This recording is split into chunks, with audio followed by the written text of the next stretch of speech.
No, perdón. Muy bien.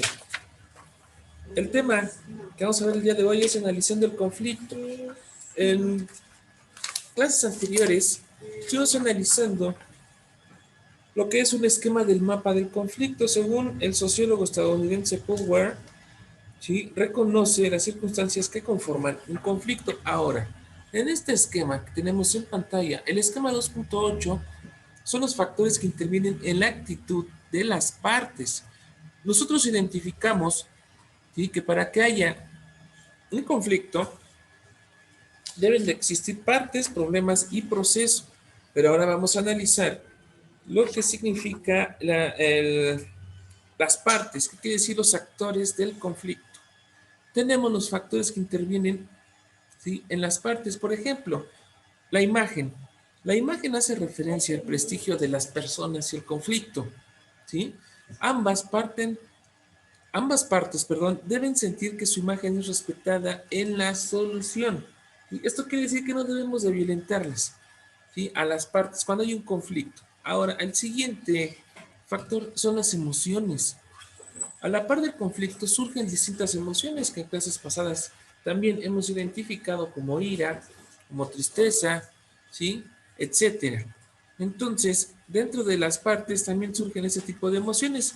¿Qué debemos de hacer? Reconocerlas y manejarlas antes del diálogo, ¿sí? Será importante para enfrentar el conflicto, que quiere decir que debemos de pensar dos veces lo que decimos, cómo nos expresamos, la manera en cómo entonamos ciertas palabras, ¿sí?, para no generar más conflicto o hacerlo más grande. Y por último, está la percepción de las partes, que quiere decir lo que nosotros percibimos de la otra persona o de las otras personas en las que están envueltas en un conflicto. Ahora bien, participan tantos puntos de vista como personas involucradas. Si aquí tenemos un conflicto con dos personas, que es lo mínimo que se necesita, ¿sí? Entonces solamente tenemos dos puntos de vista, son totalmente diferentes, por eso existe un conflicto. Pero ojo, no nada más dos personas pueden tener distintos puntos de vista, ¿sí? Aquí nos está mencionando este esquema, ¿sí?, que hay tantos puntos de vista como personas involucradas. Ahora bien, las partes deben aprender a expresar sus ideas y a escuchar e interesarse por los demás involucrados. Después de haber revisado los factores que intervienen en las actitudes de las partes, ¿sí?, es posible identificar 4 actitudes ante el conflicto que las partes tienden a asumir de manera frecuente y que determinan la manera en que responden. Descubrirlas es una estrategia útil, pues en ocasiones estas actitudes son una barrera para la solución del conflicto. Pongan mucha atención. La primera actitud es la competición. La primera actitud es la competición, gano, pierdes. Lo más importante es que la persona consiga lo que quiere, que haga valer sus objetivos y metas, sin importar que tenga que pasar por encima de quien sea. El acto de perder, en ocasiones, no significa que la otra persona desista de sus objetivos, sino conseguir que sea excluida o discriminada. Entonces, esta actitud en nada beneficia la resolución de algún conflicto y que la mayoría de las veces, ¿sí?, las personas tienden a tener este tipo de actitud, esta actitud competitiva. Muy bien, pasemos a la segunda actitud. La segunda actitud, ¿sí?, consiste en acomodación. Pierdo, ganas. Es un modelo bastante extendido en el que, con tal de no confrontar a la otra parte, la persona no hace valer ni plantear sus objetivos. A menudo confundimos el respeto y la buena educación con no hacer valer nuestros derechos, porque eso puede provocar tensión o malestar.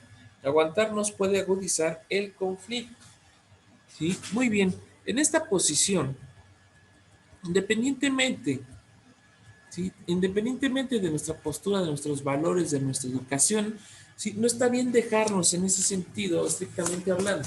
Tenemos que defender nuestros derechos, ¿sí?, pero existen maneras de defenderlos. En este caso, la expresión de nuestros derechos, ¿sí?, debe de ser de una manera asertiva. La palabra asertiva quiere decir defender tus derechos siendo respetuoso, obviamente, ¿verdad? Muy bien, entonces esta actitud pues no, tampoco abona en nada a la resolución de los conflictos. Pasamos a la siguiente, que es la evasión. Los dos pierden. Parece que estamos jugando eh, un juego en la pirinola. No sé si alguno de ustedes lo conozcan, ahorita vamos a ejemplificar, pero aquí tenemos de alguna manera similar. Si caemos en la evasión, ambas partes del conflicto pierden. ¿Por qué? Porque sucede que cuando nos enfrentamos, los conflictos, ya sea por miedo, no enfrentamos, perdón, los conflictos, ya sea por miedo o pensar que se resolverían por sí solos. No obstante, como dijimos anteriormente, los conflictos tienen su propia dinámica, que no se detiene una vez que se han iniciado. Además, con esta actitud, ni los objetivos ni la relación salen bien parados. ¿Sí? Entonces, esta evasión no es correcta. Debemos de enfrentar las consecuencias de nuestros actos, debemos de confrontar la situación de alguna discusión, de algún problema, ¿sí? De algún conflicto. ¿Por qué? Porque si lo evadimos tarde o temprano se tiene que solucionar, tarde o temprano lo tenemos que abordar y tarde o temprano las consecuencias de nuestros actos nos van a alcanzar. Así que es mejor confrontarlos con la mejor actitud. ¿Sí? Muy bien, y pasamos a la última actitud, dice la cooperación. ¿Sí? La cooperación ganas. Aquí conseguir los objetivos propios es tan importante como la relación entre las personas involucradas. Esta actitud debe prevalecer en todo conflicto, pues en ella se entiende que cooperar no es acomodarse ni ceder en lo fundamental, sino aprender a identificar qué se puede negociar y a qué se puede renunciar. ¿Sí? Entonces, la actitud más apropiada para la resolución de los conflictos es la cooperación, pues aquí ambas partes ganan. ¿Sí? Y pongamos un ejemplo. El ejemplo perfecto, por ejemplo, en la sociedad mexicana, pues es el deporte. Hay siempre una competición. El ejemplo es el fútbol soccer. ¿Sí? ¿Cuántos de nosotros no hemos tenido una discusión o algún conflicto por tener un equipo favorito? ¿Sí? Por defender esos colores de la playera, nos apasionamos, nos gana la pasión a veces, ¿sí? Pero lo mejor en un conflicto de este tipo, digo, en este ejemplo que vamos a explicar, pues es la cooperación.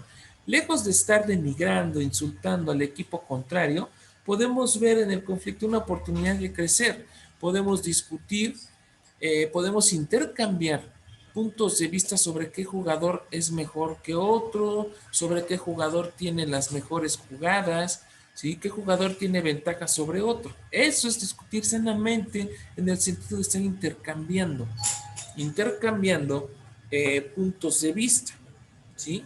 Lejos de estar discutiendo, mejor compartimos puntos de vista y así todos ganan. Aquí podemos ejemplificar muchas cosas más. Otro ejemplo sería una situación internacional.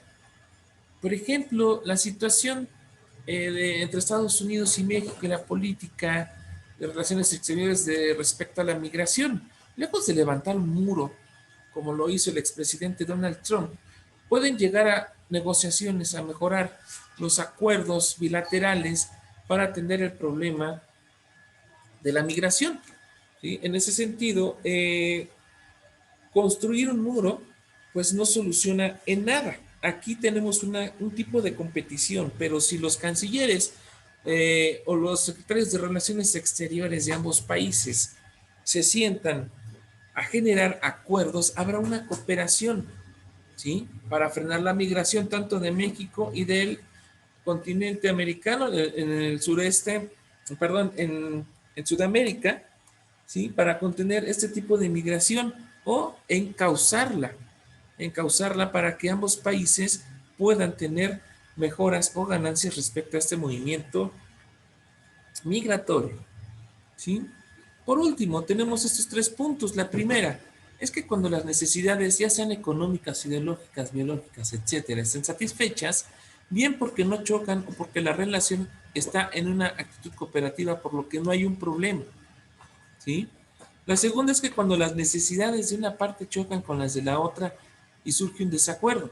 El no enfrentarlo o no resolverlo nos llevará a que comience la dinámica del conflicto, a la que se irán añadiendo elementos como desconfianza, incomunicaciones, temores, malos entendidos, etc. Y por último, en la tercera fase está ya la crisis, que suele tener una manifestación violenta, y es la que mucha gente identifica como conflicto. ¿Sí? Por último, vamos a ejemplificar.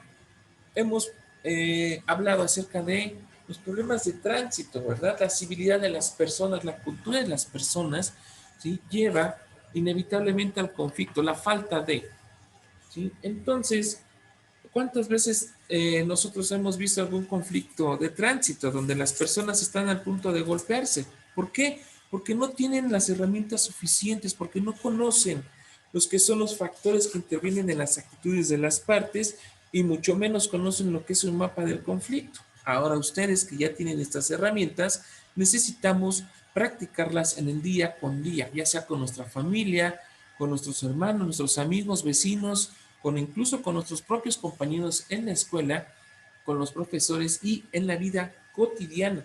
Ahora ya sabemos identificar nuestras emociones y la solución antes de tener una manifestación violenta. ¿Sí? Muy bien, con esto terminamos la explicación de este tema. Continuamos a desarrollar nuestros ejercicios del día de hoy.